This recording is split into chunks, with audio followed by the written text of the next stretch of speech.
Somebody asked this question once, and the answer was that Khatam of Bukhari includes within it the Khatam of the Book of Allah. Because Sahih al-Bukhari and all other books of Hadith, they are a commentary of the Book of Allah. Really, for for Muslims, first and foremost, what do we give importance to? The Quran.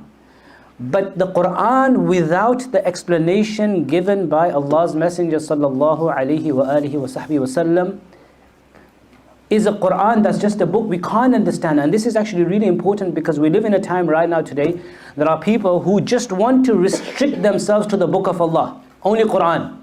Hadith, they're not authentic, or maybe they're not that sahih, or there are people who are rejecting Sahih al-Bukhari itself, like generally all hadiths. If a Muslim says, I only believe, and this sort of comes to mind because Christians, they look at what? Bible, that's it. If you've got the Bible, what else do you need? They say this, look, the Jews have their own sacred text, the Christians have their text, the Hindus have their text. Why don't you as Muslims just keep the Quran? Why do you need the Hadith? You know why? Because if we take out Hadith, there will be nothing left from Islam. You can prove anything you want. 5-time prayers to pray. If you take Hadith out, there's no 5-time prayers. How do we understand what the Book of Allah is telling us? Salah. Yeah, Salah.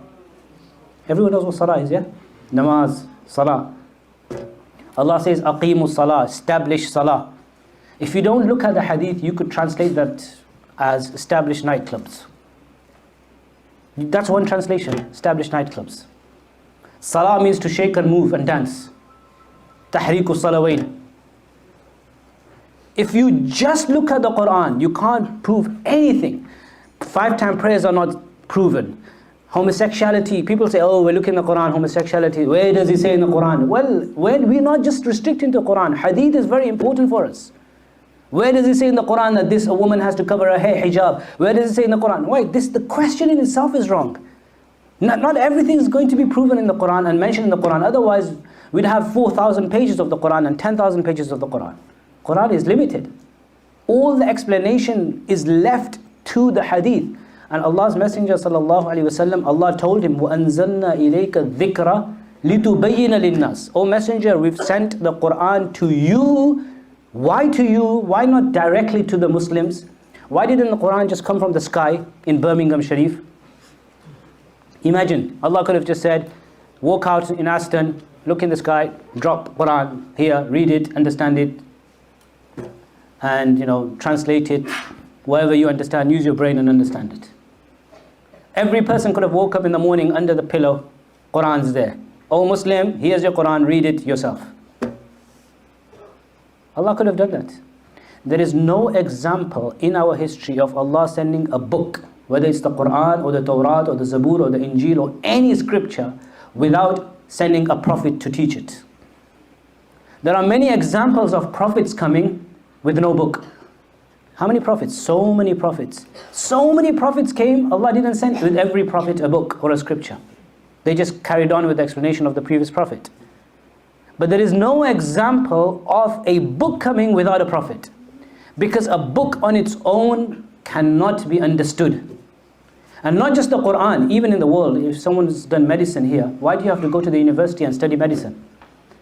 Just go to the library, medical science department. Okay, I don't need to go to university, I don't need to get any degrees, nothing. I just go, I go to the library. What are the books? Which language? Chinese? No, they're not in Chinese. What language? English. I know English. Can I not just be a doctor, just study, just read? I know English, the books are in English. If it was just knowing a language, knowing Arabic is 1% of Islamic knowledge. Some people think, they know a few words of Arabic. Alhamdulillah, hayakallah, akhi, hayakallah. It's like they've become sheikh already.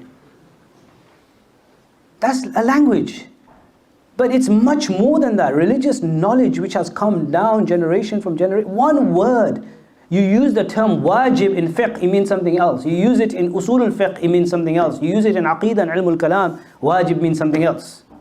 The word hukam means something else. In different sciences, it's very intricate. And that's why we have to study. It's not just knowing the Arabic language.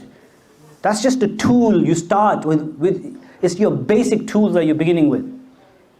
And this is why Allah's Messenger sallallahu alaihi wasallam, Allah sent him with the Quran. So he explained to the people. So the explanation, the tafsir of the Quran, the tashreeh, the explanation is through the hadith. That's why, brothers and sisters, keep this in mind. Don't let anyone tell you we want to separate the Quran and Sunnah, hadith and Quran. No. Quran without hadith cannot be understood. Our religion is based on Quran and hadith. Quran, there were people about 50, 60 years ago, this whole thing started. Some people in Egypt, some people in Pakistan, some people in different parts of the world, they started calling themselves Ahlul Quran. We are the people of the Quran. And I think there are some in Birmingham Sharif as well. Rejectors of hadith.